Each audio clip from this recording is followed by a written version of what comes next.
আজ আমরা খুব সহজেই 12 ঘরের নামতা শিখব।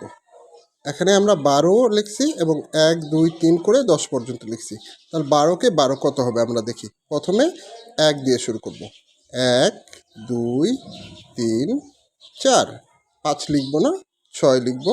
6 7 8 9 10 এবং 11 না লিখে আমরা 12 লিখব। অর্থাৎ 1 থেকে 12 পর্যন্ত আমরা লিখব, মাঝখানে 5 এবং 6 বাদ দিয়ে দিব। তারপরে আমরা জোড় সংখ্যাগুলো লিখব। 2 4 6 8 0 আবার 2 4 6 8 এবং শেষে 0। আমরা এখান থেকে 1 থেকে 12 পর্যন্ত লিখছি, 5 এবং 11 বাদ দিয়ে দিছি। আর এখান থেকে জোড়গুলা 2 থেকে শুরু করব 0 পর্যন্ত, আবার 2 থেকে শুরু করব 0 পর্যন্ত।